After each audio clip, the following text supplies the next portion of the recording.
Hey everyone, this is Tyler with Family Furniture Co. I'm here to walk you through the process of designing and ordering a custom table for you and your family to have in your home.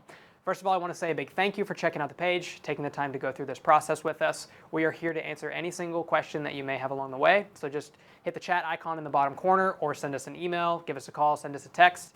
We are happy to help out with any questions you might have. We just want to make this process simple and clear so we can get you all the perfect table for you and your family. All right, so the best place to start is with choosing a design. On our website, we have a bunch of options available. If you see what you love, then we can just jump on to the next step. But if you don't see something that you love, or you're looking for something a little different, or maybe a hybrid of a couple ideas, we've got a custom form on our website. You can jump over there, answer a couple questions, fill that out, and we will work together to design and build the best piece for your home and your style. So now that you've chosen a design, we're going to move on to figuring out what size table is going to be best. This is obviously a very important decision depending on your space. So the first thing we'll consider is trying to choose the length of a table. The beginning question I always come to with clients is, how many people are you hoping to seat at your table? And there's a couple general rules of thumb for this. So typically, if you want to seat 6 people at a table, we say go with a 6-foot table.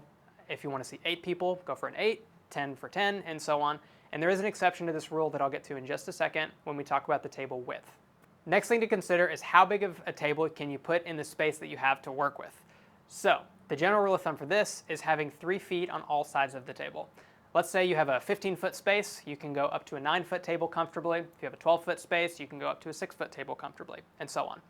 Also, if you have something like a cabinet or a hutch or a credenza in one side of the room, make sure you factor that in as well when you're trying to figure out how much you have to work with. 3 feet of space is usually just a good amount so that somebody can scoot out from the table and still have room for somebody to walk behind them.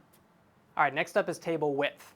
Generally, average tables are usually about 36 inches wide, and what 36 inches wide will allow you to do is to have a couple decorations in the center of the table, but it's usually not something that's like a buffet style feast that you might do on like Thanksgiving.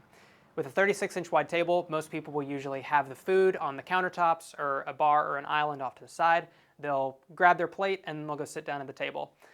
What you can do though is if you want a little more room, obviously go up to 38. It can allow for maybe some small plates in the center, but if you really want to do buffet style dining, we recommend going at least a 42-inch wide table or bigger. 48-inch wide table is where we have that exception, the rule that I talked about earlier. And what 48-inch table allows is a bunch of decorations in the center, buffet style dining, but it can also allow you to seat 2 people on each end of the table. So if you have an 8-foot table by 4 feet wide, you can have 10 people seated at it comfortably. So those are a couple things to consider when trying to determine the width of the table that you want to go with. Next thing to pick is a wood type, and this one can be overwhelming for a couple people, so I'm just going to walk you through and make sure you have all the info you need so that you can make a decision on this very easily. The first option that we're going to talk through is a wood called alder. Alder is a really great low-cost option. It's a little bit softer of a wood, it takes stains really well, and it's something that I get from a local lumber yard, so it's dried right, it's a really good option, it's budget friendly, and it just looks good overall. So the one thing that I will say is important to consider when you're thinking about working with alder is that it is a softer wood. And what can happen with a softer wood is that if you have kids maybe, or somebody who's careless in your house and they like to drop things, if you drop something heavy on it or something somewhat sharp, it will dent the wood. But I will say some people like that factor. Some people want the characteristic of it. They want that rustic feel to it, that it can look weathered and just feel, I don't know, feel very natural and look and feel nice. So that's where alder's a great option. The next option we'll talk through is either oak or ash. These are 2 other good options. These are probably the ones that we work with the most. They take stains really well. They're super durable. If you have kids, this is obviously a really good option. It's harder to dent and it will just look new for a longer time. So yeah, this is something, as I'd mentioned, takes stains well, looks good. It's a very traditional style. Most people are pretty familiar with what an oak table looks like. So that's something else to think through. The other one we'll talk about is ash. Ash looks a lot like oak, but the one thing to consider between the 2 is with ash, if you're doing a lighter stain, this can be a really good option. If you're doing a darker stain, it really doesn't matter between oak or ash, but the difference with ash is that you kind of get those yellow undertones, and with the oak, it's a red oak, so you can get a little bit more of those red undertones. Just those things to consider depending on a personal preference. The next one we'll consider is maple. Maple's great. It's obviously super durable. People use it for cutting boards and butcher blocks and all kinds of things. It's about as durable as you can get, but we usually don't stain maple. Maple is one that we recommend leaving a natural color. It doesn't take stain the best. It has a tighter grain pattern to it, so you kind of get a little bit more modern and sleek of a feeling when you're working with maple. So another great option. The last option is what I would consider the most premium option that we usually work with, and that is black walnut. This piece right here is just the natural color. It doesn't have any stain to it. It just has a clear cut finish on it. And obviously it's really, really beautiful. It's really nice. I don't think you can ever really go wrong with it. It's my personal favorite. And if it was up to me and my wife didn't care, I would have every piece of furniture in our house built with walnut. So yeah, really nice, super great. Another really good option to consider as well. And we have a couple other options too. So if you're looking for something different than what's listed there, just shoot us a message, reach out, and we can help figure out what's going to be perfect for your preference and your style and your house. Okay, so now that you've picked a wood option, next thing to consider is a stain color. As I mentioned before, if you want to have a walnut or a maple table, we recommend that you leave those natural.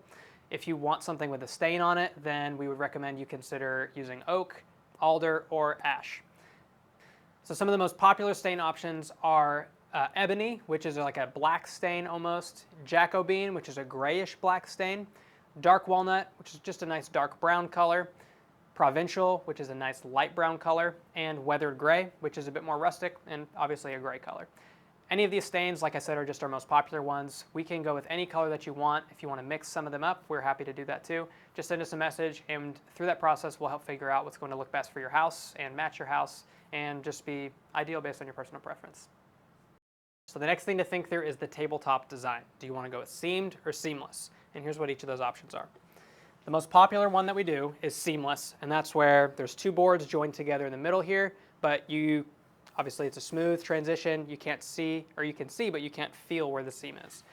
So the next option that we have is seamed. And what we do for a seamed tabletop is we use a tool and we cut a profile in between each of the boards before we join them together. And this is really just a preference thing. You can kind of see what it looks like here. I will say this is still easy to clean, but it can accumulate things like crumbs. So if you have kiddos in the house, then maybe this might not be the best option for you, unless you really just love this look. So it's whatever you guys want. We're happy to build the table however you desire. All right, so the next thing to consider is base color. Do you want to paint the base, paint and distress it, stain it, or leave it natural?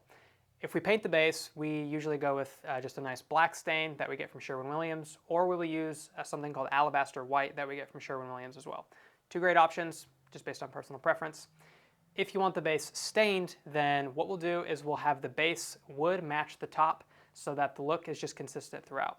If we're going to paint the base, we'll use a wood that's like a pine or alder, something like that, that takes a stain really well, that usually won't soak up a bunch of that paint into the pores of the wood, so it's just a really nice, clean, polished, finished look.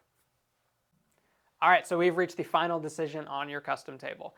It's, do you want us to put our brand on your tabletop? This is something we love to do, and this is something we're okay with not doing. If you resonate with our brand and mission, we would be happy to add this to the bottom right corner of your table. It's something that's usually about 2 inches by 1.5 inches, nothing too crazy. So just a personal preference, totally up to you all in the decision-making process. And yeah, that's it. If you have questions, you can email us, click the chat icon in the bottom right corner, send us a text, give us a call, any way that you want to reach out. We're happy to answer any questions that you might have. We've always got somebody on standby ready to help you out in this process. Just keep in mind that everything we do in our shop is handmade. We're not trying to be the cheapest person around, but we're trying to offer the best experience. We're trying to offer the most customizations, and just to figure out what we can do to help support you and your family so you all can have the best place to gather and grow your family around, or maybe reconnect your family around the table just for lifetimes and generations to come. So I just want to say thank you again for having us in mind. Thanks for taking the time to watch this video. We love you, we appreciate you, and we are so excited to work with you on helping you and your family thrive and grow together.